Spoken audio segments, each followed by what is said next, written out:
A veteran left in the snow, a single biker sees him. What happens next triggers a massive, dangerous response and unearths a secret that powerful people buried. This is a story of ultimate protection, hidden truths, and an empire that doesn't play by the rules. If you're new here, subscribe and comment your location. Now let's begin. The snow was coming down hard now, thick white flakes that stuck to Daniel's old army jacket. He leaned against the cold metal door of the VA clinic, but it was locked. A piece of paper taped to the glass read, "Closed for Christmas Eve." He let out a shaky breath. The pain in his leg, the old wound from the desert, was a white-hot fire. He slid down the door, sitting in the growing drift. In his hands, he held the only thing that mattered anymore, a folded American flag, triangle tight. He held it to his chest as the world began to blur and go quiet. Across the street, the neon sign of a dive bar flickered. Inside, a man named Mark was finishing a beer. He was big, with a leather vest that had a winged skull patch on the back. He was the president of the local Hells Angels chapter. He looked out the window, wiping condensation away. He saw a dark shape slumped against the clinic door. "Damn," he muttered. He thought it was just some drunk. But then the streetlight caught the edge of the flag in Daniel's hands. Mark's own time in the Marines, a lifetime ago, sparked in his gut. This wasn't a drunk. He threw on his coat and walked out, his boots crunching in the fresh snow. He knelt beside Daniel. The man was young, but his face was old with pain. His skin was too pale. "Hey, brother," Mark said, his voice rough. "You with me?" Daniel's eyes fluttered open, full of confusion and pride. "Clinic's closed," Daniel whispered. Mark saw the flag. He knew what that meant. "You didn't just carry one of those around." "Yeah, it is," Mark said. He pulled out his phone, not to call 911, but to call his sergeant at arms, a giant man named James. "Jimmy, I'm at the old VA on 5th. I got a situation. A vet's down, freezing. Get the boys, get all the boys, and call Mercy. Tell her to get her nurse kit and get here now." He didn't wait for an answer. He shrugged out of his own heavy leather coat and wrapped it around Daniel. "Stay with me, man. Cavalry's coming." It started with a rumble. One bike, then 5, then 20. They rolled in from every direction, headlights cutting through the snowstorm, big men and tough women in leather and denim, their patches declaring their loyalty. They didn't ask questions. Mark pointed and they moved. 2 bikers ran to the clinic door and with a powerful heave, broke the lock open. "We're opening early," one grunted. They brought space heaters from their garages, generators that roared to life, plugging in strings of Christmas lights that they hung from the clinic's awning, turning the frozen parking lot into a sudden, bright oasis. A woman named Mercy, who had a nurse's heart and a biker's soul, arrived in a pickup truck. She pushed through the crowd, kneeling in the snow next to Mark. "Move, boss, let me work." She checked Daniel's pulse, his pupils. "Hypothermia, shock, that leg's bad." "Get him inside, on a table now." 4 bikers became a gentle stretcher, carrying Daniel into the now-warm clinic. They cleared an examination room, sweeping supplies onto the floor with a clatter. Mercy started an IV from a kit she always kept. "He needs a hospital, Mark," she said, not looking up. "Ambulance'll take 40 minutes in this," James said, looking at his phone. "The roads are junk." Mark looked at Daniel's still form, the flag now resting on a chair beside him. "Then we make him a hospital." He turned to the room full of his brothers. "You heard her. We need more. Call every charter, anyone within 2 hours. Tell them a soldier needs us." The call went out. It wasn't a club order, it was a request, and it was answered. Bikes came from neighboring towns, then neighboring states. They filled the parking lot, a sea of chrome and leather under the Christmas lights. News vans showed up but stayed behind a line of quiet, firm bikers. The police came too, but one look at the organized chaos, bikers directing traffic, running supplies, brewing coffee on portable stoves, and the sergeant just nodded. "Let us know if you need the road cleared for an ambulance," he said. Inside, Daniel drifted in and out. He saw shapes, heard deep voices that should have been scary but felt safe. "Hang on, kid," someone said. A big man with tattoos on his knuckles was carefully adjusting his blanket. It was confusing. Mercy worked through the night. She had antibiotics, pain meds. She stabilized him. The color slowly returned to his face. Near midnight, he was awake, propped up on pillows, sipping broth from a thermos cup held by a biker named Paul, who had a beard down to his chest. "Easy there, soldier," Paul said, his voice surprisingly soft. "Who are you people?" Daniel asked, his voice scratchy. "We're the neighborhood watch," Mark said, walking in. He pulled up a stool. "You feeling alive enough to tell me why you were out there with that?" He pointed to the flag. Daniel's eyes clouded. "It's my father's. He died in the service. They gave it to me last week." "Sorry for your loss," Mark said, and he meant it. "Which service?" "Army, like me. He was listed MIA decades ago.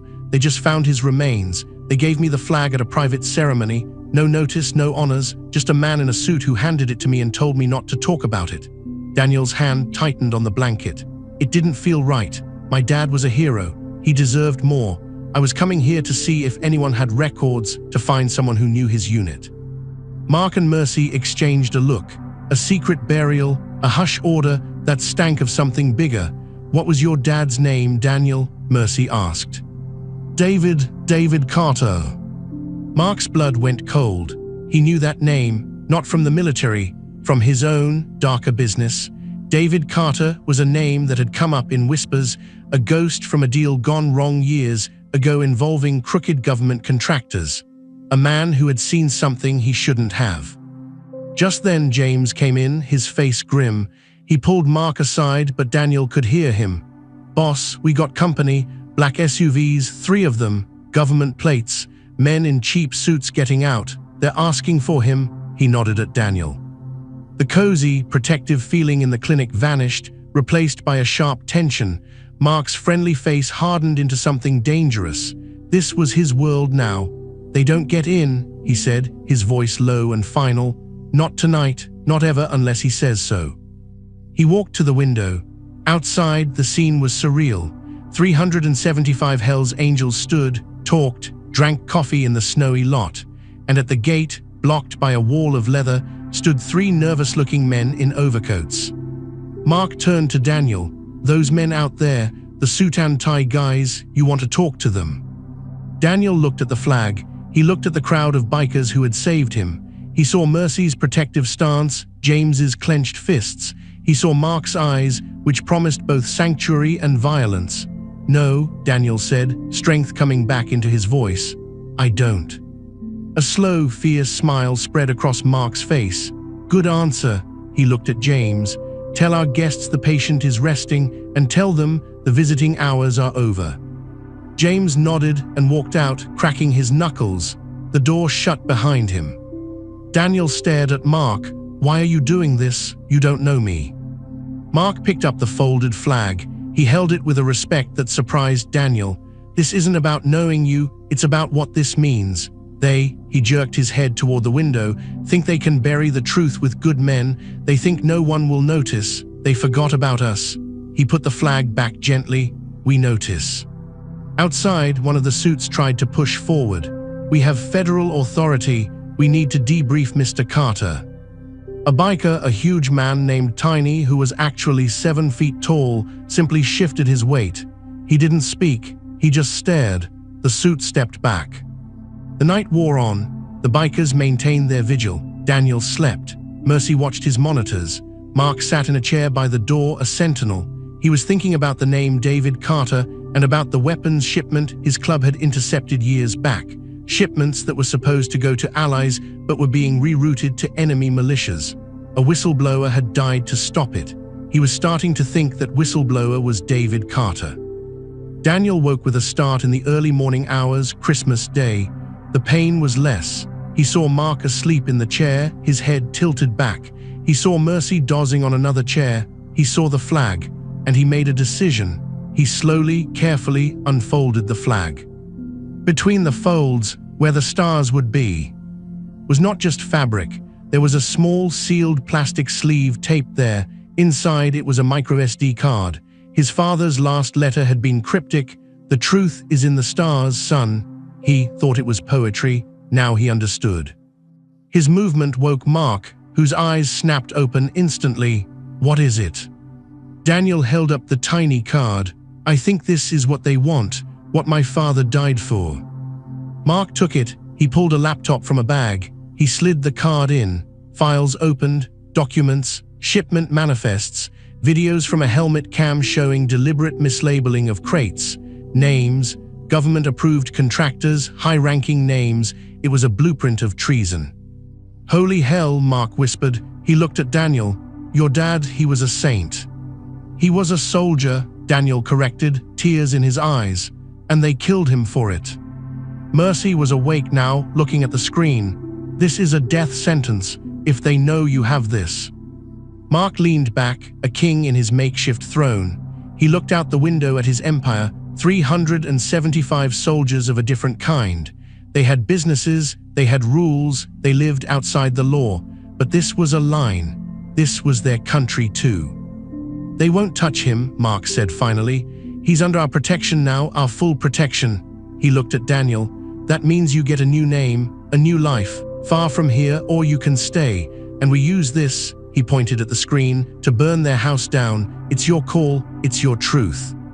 Daniel thought of his father, alone and betrayed. He thought of the cold door, the snow. Then he thought of the rumble of bikes, the Christmas lights in a storm, the coat wrapped around him. "I'm tired of running," he said. "They took my dad. They tried to take me. I want to fight." Mark's smile returned, colder this time, a business smile. "Then welcome to the family, brother," he called James in. "Make copies, many copies. Send one to every major news network, but use a secure drop. Send one to that senator who hates us. He's clean, he'll use it. The original stays with us, our insurance." The next few days were a blur. Daniel was moved from the clinic to a safe house, an old roadhouse bar owned by the club. It was there he met Rita, Mark's sister. She ran the books for the club's legitimate businesses. She was sharp, beautiful, and had no patience for nonsense. She brought Daniel his meals, changed his bandages when Mercy wasn't around. "So you're the troublemaker," she said on the third day, putting a plate of eggs down hard. "I try not to be," Daniel said. "Try harder next time," she shot back, but she smiled. There was a spark there, a charge. She saw the soldier in him, not the victim. He saw the strength in her, not the biker's mole. One evening, as snow fell again outside the roadhouse window, they talked, really talked, about loss, about family, about wanting something real in a world full of lies. Their hands brushed on the table, and neither pulled away. The air between them crackled, a promise of heat in the middle of all the danger. It was a connection, fast and deep, born from the ashes of a Christmas Eve rescue. Weeks passed. The story, fueled by the leaked documents, exploded. The news called it a Christmas miracle expose. The suits who came to the clinic were arrested. Higher-ups were investigated. David Carter's name was cleared, with full military honors announced. The club didn't give up their empire. They went back to work, but Daniel stayed. He healed. He learned. He found a place among them, using his army logistics training to help Rita with the legitimate side of things. He and Rita grew closer, their chemistry a quiet, burning constant. There were light moments too. Daniel trying to learn to ride a bike and stalling it repeatedly in the parking lot, the big bikers laughing until they cried. A Christmas dinner in January to make up for the one they all missed, with James wearing a ridiculous reindeer apron. But the threat wasn't gone. The powerful people who were exposed still had friends. One night, a car slowed down outside the roadhouse. A shot rang out, shattering the window above Daniel's head. The club went on high alert. This was an act of war. Mark gathered his leaders.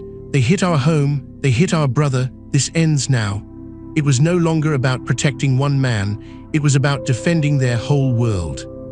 Daniel stood with them. He put on a leather cut, without a patch, but with their blessing. He was one of them now. Rita kissed him before he left, a kiss full of fear and fire. "You come back to me," she whispered. "I will," he promised. Mark's plan wasn't a brawl, it was a masterstroke. Using the remaining data from the flash drive, they targeted the exposed men where it hurt, their money. They flooded the dark web with proof of their offshore accounts, their shell companies. They sent tailored packets to their wives, their mistresses. They created chaos in the enemy's ranks, turning them against each other. The final confrontation happened not in a dark alley, but in a polished corporate lobby. Mark, James, and Daniel walked in, looking utterly out of place. They were taken to a sleek office where a man named Sterling, the ringleader behind the contracts, sat behind $1 million desk. "You have no idea what you're playing with," Sterling hissed. Mark just leaned forward, placing a single USB drive on the desk. On that drive is a copy of everything, and instructions to send it to every agency on the planet if any of us, or our businesses, have so much as a parking ticket we don't deserve. If Daniel here gets a hangnail, it goes out. You're done, you stay in your cage, and we stay in ours. This is the new border. Sterling's face was purple with rage, but he saw the truth in Mark's eyes. This wasn't a bluff. It was a mutually assured destruction packed from the underworld. They walked out, the eyes of the corporate world on them. Outside, the rumble of dozens of bikes waited. They rode back to the roadhouse, a rolling declaration of victory. That night they had a party. The music was loud. Daniel stood on the porch, looking out at the family he'd found. Rita came out, slipping her arm around his waist.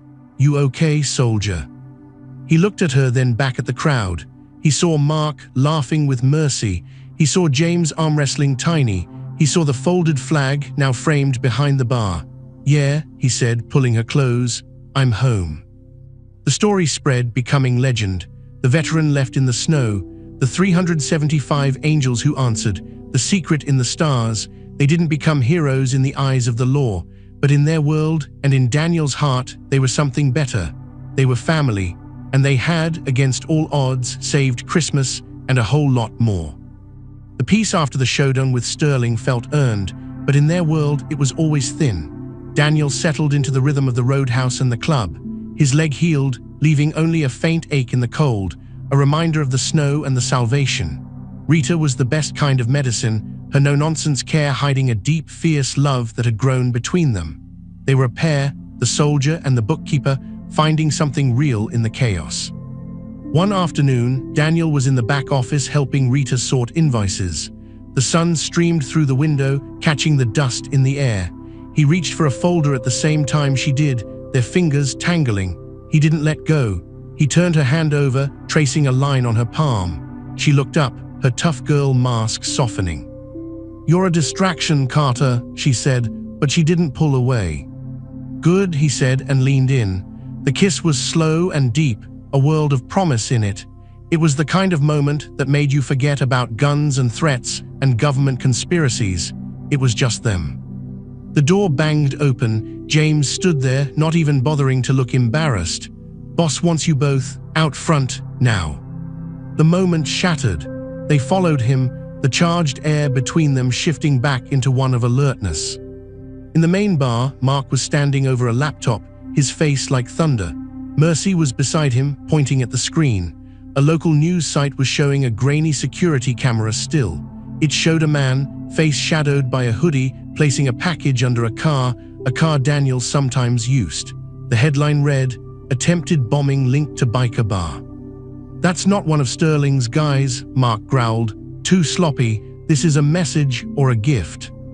"A gift?" Daniel asked, the cold from Christmas Eve seeping back into his bones. "From our competition," James clarified, crossing his massive arms. "The Iron Sinners, they run the south side. They've been wanting a piece of our distribution lanes for years. They see this news story about us, they think we're distracted or weak. This," he jabbed a finger at the screen, "is them saying hello." The club's legitimate businesses were one thing: bars. Garage, a towing company. Their other ventures, the ones that paid for the Christmas lights and the generators and the lawyers, were built on territory and respect. An attack like this was a direct challenge. "We can't let this slide," a biker named Paul said from the corner, his voice quiet but hard. "We won't," Mark said. He looked at Daniel. "This involves you. That was your car. You're a target twice over now. You stay close. Rita, you're with him. No arguments." Rita just nodded, her hand finding Daniel's and squeezing tight. The romance of 5 minutes ago was gone, replaced by the old, familiar tension. The club went to work. It wasn't about calling the cops. It was about sending a message back. That night, a convoy of bikes rode to the south side, to a strip club owned by the Iron Sinners president, a mean piece of work named Vince. They didn't go in guns blazing. That was for movies. They parked their bikes in a perfect, intimidating line across the entire parking lot, blocking every space. Then they just sat there, idling, a wall of noise and steel. Vince came out, a thin, wiry man with snake tattoos on his neck. "Mark, this is a surprise, you lost." "Just admiring the view, Vince," Mark called back, his voice casual over the rumble. "Heard you've been doing some freelance deliveries in my neighborhood. I'm here to tell you to stop. My guys get nervous, and when they get nervous, they forget where the line is." Vince's smile was all teeth. "I don't know what you're talking about. Maybe your new charity case brought his own troubles. You're running a halfway house now, I hear." Daniel felt every muscle tense. Rita's grip on his waist tightened. Mark just revved his engine once, a sharp, loud bark. "The next package that shows up where it shouldn't," he said, his voice dropping all pretense of friendliness, "won't be under a car, it'll be on your doorstep, and I won't be idling in the lot. We clear." The two men stared at each other, the air between them crackling with hatred. Finally, Vince gave a tiny shrug. "Crystal." The angels left, the message delivered. But on the ride back, Daniel knew it wasn't over. Vince's pride was wounded. He'd have to answer. Life at the roadhouse became a fortress. Bikers took shifts on watch. Daniel felt both protected and caged. His budding relationship with Rita was conducted in glances and brief touches between security briefings. One evening, as she was closing the safe in the office, he came up behind her, wrapping his arms around her waist and resting his chin on her shoulder. "This is crazy," he murmured into her hair. She leaned back into him. "This is our life, you signed up for it." "I signed up for you," he corrected, turning her to face him. This kiss was different, not just a spark, but a claiming. It was full of all the fear and adrenaline and hope of the past weeks. It was hot and deep, and for a few minutes, the outside world ceased to exist. When they finally pulled apart, both were breathing heavily. "I'm not going anywhere, Rita," he promised, his voice rough. "You better not," she whispered, her eyes shining. The calm broke a week later. It was a supply run, a simple, legitimate run to a hardware store for the garage. 2 prospects, young men hopping to become full patch members, were sent. Their truck was T-boned at an intersection by a stolen van. It wasn't an accident. The van sped off, leaving the prospects bruised and battered, the truck totaled. The call came into the roadhouse. Mark listened, his face going still. "They hit our kids," he said, hanging up the phone. The room went silent. That's the line. A council was called. The heads of the nearby chapters, the ones who had come on Christmas Eve, gathered in the closed bar. It was a somber meeting. This was business, war business. "We hit them back, hard. We take their biggest revenue stream," one chapter president, a grizzled man named Leo, stated. "The shipment coming in Thursday night at the old dock," James said, spreading a hand-drawn map on the pool table. "Vince's big score, electronics, high value, we intercept it, we take it, we leave a note." Daniel listened, his soldier's mind analyzing the plan. "They'll be expecting a direct attack after the truck. They'll have men there." Mark looked at him. "You have a better idea." Daniel studied the map. "You said it's electronics. They need to move it fast, probably in a specific truck. What if we don't hit the dock? What if we hit the truck 5 miles later on the overpass? 1 car in front, 1 behind, box it in. Less of their men, more surprise. We disable it, transfer the goods to our trucks, and we are gone before backup comes." The room looked at him, then at Mark. A slow grin spread on Mark's face. "I like it, tactical, clean." He clapped Daniel on the shoulder. "You're in, on the ground." Rita's face paled, but she said nothing. She just handed Daniel a black leather jacket later that night, her fingers lingering on the collar. "You come back," was all she said, echoing his own promise. Thursday night was clear and cold. Daniel's heart pounded, not with fear, but with a familiar focus. This was a different desert, a different enemy, but the same Brotherhood at his back. He rode in the lead car with James and 2 other solid members. They were dressed in dark clothes, faces covered. They weren't wearing cuts. This was deniable. The convoy of club trucks and cars moved like a military operation. They had lookouts, scouts, getaway drivers. It was their empire in motion, efficient and deadly. They waited in the shadows of the overpass.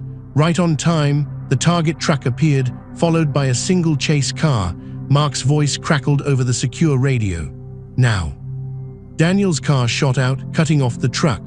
Another car slid in behind the chase car, bumping it hard towards the railing. Chaos erupted. The truck slammed on its brakes. Men piled out of the chase car, shouting. But the angels were faster. They swarmed the truck. James used a crowbar on the door. Daniel covered him, his eyes scanning the darkness. A man from the chase car lunged forward with a pipe. Daniel disarmed him with a swift, sharp move, putting him on the ground without firing a shot. It was over in 3 minutes. The goods, boxes of high-end smartphones and tablets, were transferred. Mark himself stepped up to the dazed truck driver and placed a single patch on the hood of the truck. The winged skull. The note. They vanished into the night, leaving only the stunned iron sinners and their empty truck. Back at the roadhouse, it was a quiet victory. No party. The goods were already being moved through their own channels. The money would be laundered through the legitimate businesses. Daniel sat at the bar, adrenaline still coursing through him. Rita brought him a whiskey, her eyes searching his. "You okay?" she asked. He nodded, taking the drink. It felt familiar, wrong but right for here. She sat beside him, her shoulder touching his. "It's the life. You protect what's yours." Mark joined them, raising his own glass. To the new guy, "He's got a head for this." He drank. "Vince won't take this lying down. He can't. He'll come for us directly now. Probably for you," he said to Daniel. "Or for her," he nodded at Rita. The threat hung in the air. The first move had been made, the second would be worse. They didn't have to wait long. 2 nights later, the call came from the garage they owned on the edge of town. It was on fire, not an electrical fire, gasoline and a match. The club roared to the scene, but it was too late. The garage was a loss. It was a solid hit, a real financial blow. Vince was telling them the dock theft wasn't the end, it was the beginning of a war. Standing in the glow of the burning building, the heat washing over them, Mark made a decision. We end it. At the source, we don't wait for the next hit. A plan was formed, the most dangerous one yet. Vince was a creature of habit. Every Friday night, he had a private dinner at a secluded, high-end steakhouse. He went with 2 bodyguards. The steakhouse had a back alley for deliveries. We take him there. When he's alone walking to his car, we don't kill him, Mark said, his eyes glinting in the firelight. We break him. We make him understand that his club is finished if he continues. We take him for a ride, have a conversation, and drop him back off. Humiliated, alive but finished. It was a risk. If it went wrong, it was a death sentence for everyone involved. The night of the move, Daniel was suited up again. Rita kissed him at the door, a desperate, fierce kiss. "This is the last one. After this, you're on books duty with me forever," she said, tears in her eyes. "Deal," he said. The steakhouse alley was dark and wet. Daniel, Mark, and James waited in a van with tinted windows. They saw Vince come out, laughing, flanked by his 2 hulking guards. He sent them to get the car. For a moment, he was alone, lighting a cigar. That was the moment. They moved like ghosts, a cloth over the mouth, a quick jab of a sedative. Vince struggled, then went limp. They had him in the van in 7 seconds. The car with the bodyguards pulled up to an empty alley. They drove to an abandoned warehouse the club owned.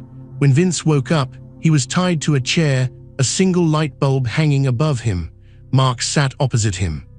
"You burned my garage, Vince." Vince spat. "You stole from me. You tried to bomb a brother, my brother. You started a war you can't win. Look around." Mark gestured to the shadows.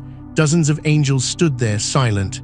"I have 375 men who owe me their lives. How many do you have who will die for you?"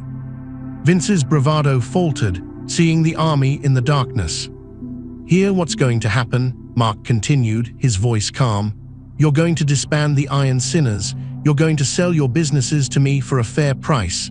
And you're going to move to Florida. You try to fight or you come back, we won't be having a chat. We'll just be visiting your grave. Do you understand the offer?" It was an offer of survival, but not of power. Vince, a proud man, was being broken. He looked from face to face, seeing no bluff. He saw Daniel, the veteran, his eyes cold and steady. He saw James, a mountain of promised violence. He saw Mark, a king in his court. Finally, his shoulders slumped. He nodded. They drove him back, dropping him off a mile from his home. The message was clear: we can get you anytime. The war was over. The Iron Sinners fell apart within weeks. The club absorbed their territory, their businesses. Their empire grew just as they said it would. They didn't give it up, they expanded it. Months later, on a warm summer night, the Roadhouse was buzzing with a different energy. It was a party, a real one. Music played. Daniel stood with Rita by his side, laughing at something Paul was saying. He was one of them now, fully. He had his own cut, a simple one that said "Property of Roadhouse Crew," a gift from Rita. He wore it with pride. Mark climbed onto the pool table, whistling for quiet. The room hushed. "We've been through hell," he began, looking around at his family. "We lost a garage. We gained a brother." He nodded to Daniel. "We stood our ground, and we're still here. That's because we remember what matters: family, loyalty, and knowing when to fight for someone in the snow." A cheer went up. Mark jumped down and walked over to Daniel and Rita. He put a hand on each of their shoulders. "Now, I have one more piece of business." He looked between them, a genuine smile on his face. "When? The wedding? This tension is killing everyone."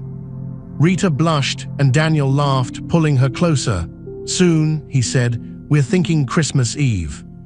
Mark's smile widened. "Perfect." As the party swirled around them, Daniel held Rita close, looking out at the room, at the men and women who were criminals, outlaws, and his saviors. He thought of the flag, now in a place of honor in their new home. He thought of his father. The truth was out. The debt was paid. And in the unlikeliest of places, he had found love, family, and a purpose. He was home. Thank you for watching. This story proves that brotherhood can be found in the most unexpected places. Did this remind you of a time someone unexpected had your back? Let us know in the comments below and tell us where you're watching from. Subscribe for more stories where the line between outlaw and hero gets blurred.